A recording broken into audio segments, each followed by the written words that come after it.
नमस्कार विद्यार्थी मित्रांनो, आज आपले पुन्हा एकदा स्वागत आहे आपल्या आनंददायी शिक्षण या चॅनलवरती।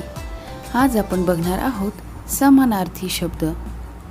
समानार्थी शब्द म्हणजे काय हे प्रथम आपण बघूयात। समानार्थी शब्द म्हणजे सारखा किंवा समान अर्थ असणारे शब्द होय। त्याचप्रमाणे समानार्थी शब्द म्हणजे एकाच अर्थाचे अनेक शब्द होय। चला तर मग चित्रांद्वारे आपण शब्द बघूयात। अग्नी, आग, विस्तव। अभिवादन, प्रणाम, नमस्कार। पुढील समानार्थी शब्द बघा। आकाश, नभ, गगन। सूर्य, रवी, भास्कर। जमीन यासाठी समानार्थी शब्द आहे भूमी, धरती। कावळा, काक, एकाक्ष।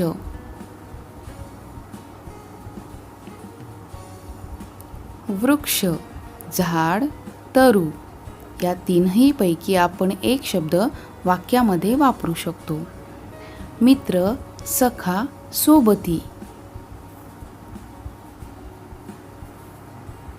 वारा, पवन, समीर। पुढील समानार्थी शब्द बघा। पाणी, जल, नीर। एकाच अर्थाचे समान शब्द। डोळा, नयन, चक्षु।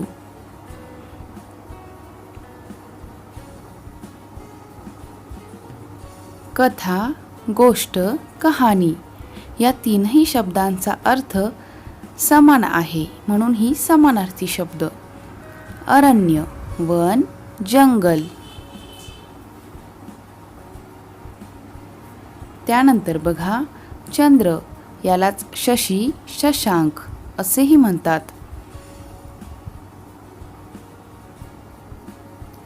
सण, यालाच उत्सव, समारंभ ही समानार्थी शब्द आहेत। पुढे बघा पृथ्वी, धरणी, अवनी ही तीनही समानार्थी शब्द आहेत। पर्वत, अचल, गिरी। पुढील शब्द बघा। आई, माता, जननी। बऱ्याच वेळा हा प्रश्न परीक्षेमध्ये विचारला देखील जातो बरं का। वडील, पिता, जनक। यानंतरचा समानार्थी शब्द बघा। सकाळ, प्रभात, उषःकाल।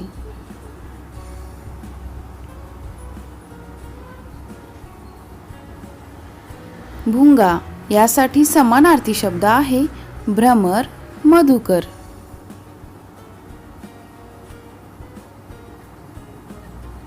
रात्र, यासाठी निशा, रजनी।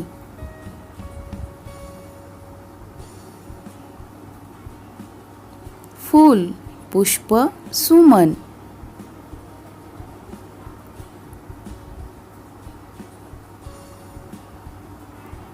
मुलगी, तनया, कन्या।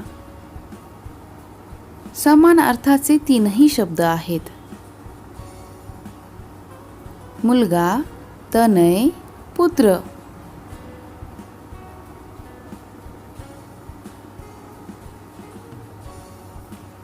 पक्षी, खग, विहंग। वाक्यामध्ये आपण तीनही पैकी एक शब्द वापरू शकतो।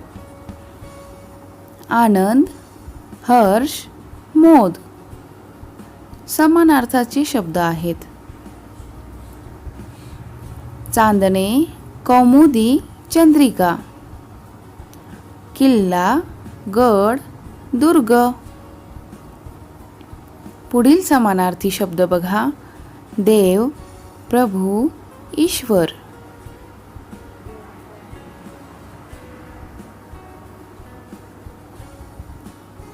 अगणित, यासाठी समानार्थी शब्द आहे असंख्य, अमर्याद. पुढील शब्द पाऊस, वर्षा, पर्जन्य. यानंतर बघा घर, सदन, भवन.